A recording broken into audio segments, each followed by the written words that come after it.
What happens when the old habits you used to survive a toxic childhood follow you straight into your corporate career and then threaten to ruin your new business?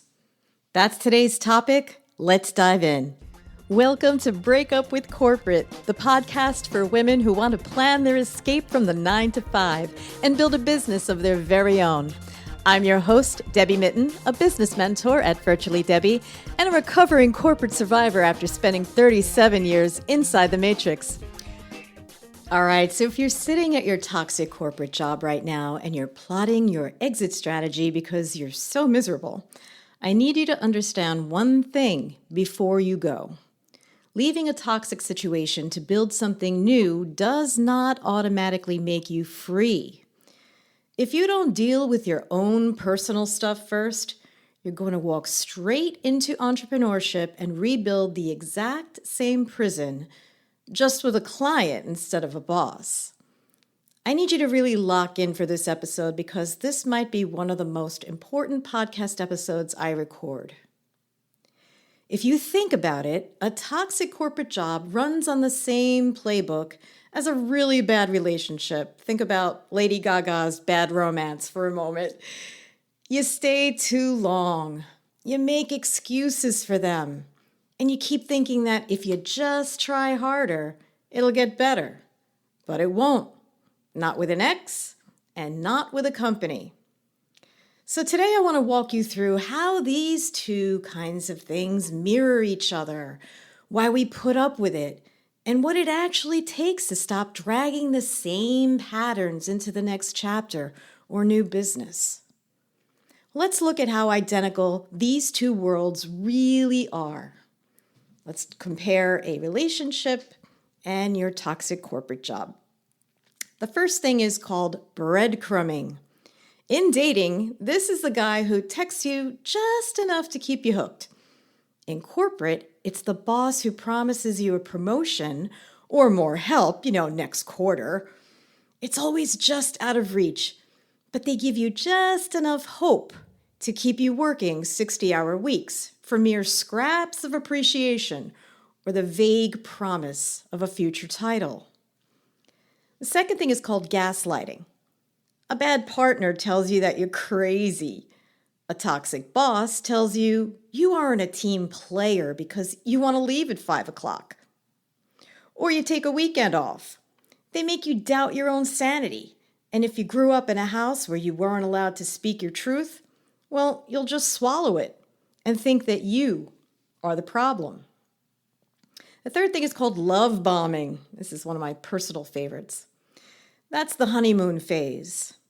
It's the intense praise early on in a relationship. Or that interview process where they treat you like a savior until the switch flips and suddenly nothing you do is good enough. The fourth thing is called moving the target. In a bad relationship, this looks like you're changing your behavior to make your partner happy. You just bend yourself over backwards, right? And the second that you do that, they find something else to complain about. In a job, you're hitting every single goal. But instead of a thank you, they just hand you a higher number. You're always chasing an approval that doesn't really exist. And finally, isolation. A toxic partner cuts you off from friends and family. A toxic job steals so much of your time and mental energy that your personal life completely disappears until the company becomes your entire identity. You don't even know who you are anymore. So now here's the part of this conversation where we've got to take a deep breath and get radically honest about ourselves.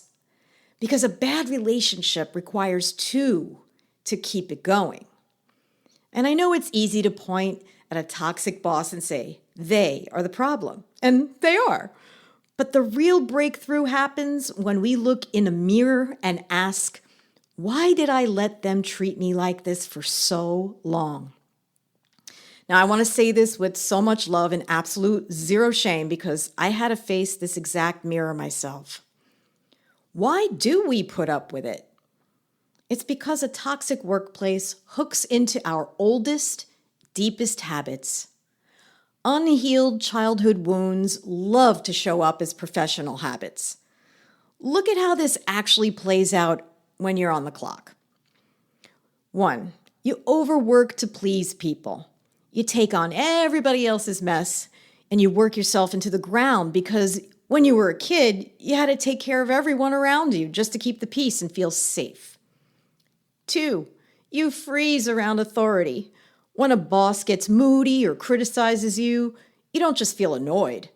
You feel a deep wave of fear or shame. A bad interaction with a manager completely triggers that old feeling of being a helpless kid who did something wrong. 3, you obsess over perfection. You stress over every tiny detail because you secretly believe that if you make a single mistake, you're unworthy or in danger of losing everything. You think that being perfect will protect you from being hurt. And finally, 4, you try to carry the burden all by yourself. You take on extra projects you don't have time for and struggle to speak up when your plate is completely full. You try to do everything yourself because you learned a long time ago that you can't actually rely on people to back you up or support you. And that all sucks. And these are patterns that are so common for a lot of people.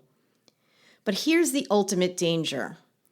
When you pack up your laptop and start your own business, you don't magically get a brand new set of boundaries.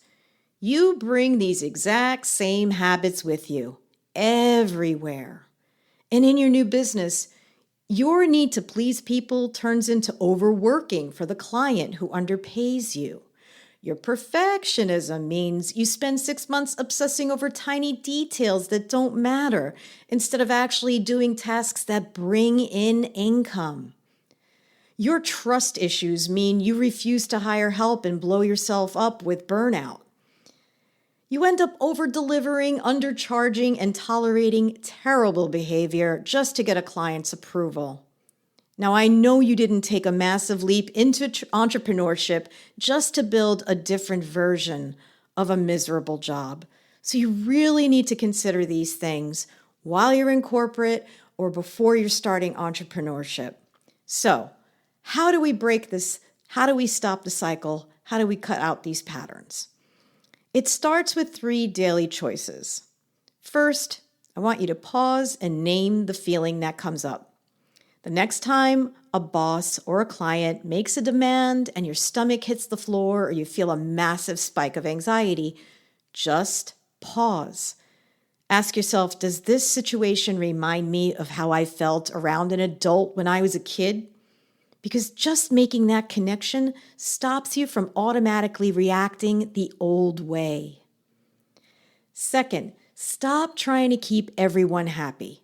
When you say no to an unreasonable deadline or refuse to do free extra work, the other person might get frustrated. Well, let them.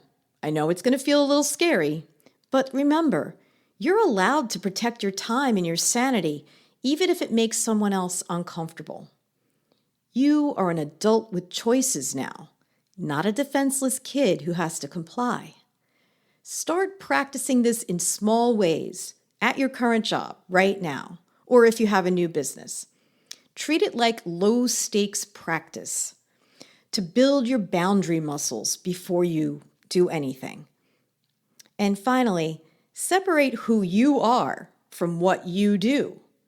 Your value as a human being does not increase when you answer an email at midnight, and it doesn't decrease when a difficult client is unhappy. You are a person first. You're not a machine. Now, you don't have to be perfectly healed to start a business. Nobody is. This is an ongoing thing. It's all about awareness and taking action to break the patterns that no longer serve you. The second you stop letting people push you around, toxic clients lose their power over you. Sure, they'll still try to knock on your door, but you'll spot those red flags instantly and say, no, thank you, before they ever get a chance to sign a contract. If you're ready to break up with corporate, let's make sure you do it cleanly. Please don't carry that baggage of your childhood or an old job into your new business.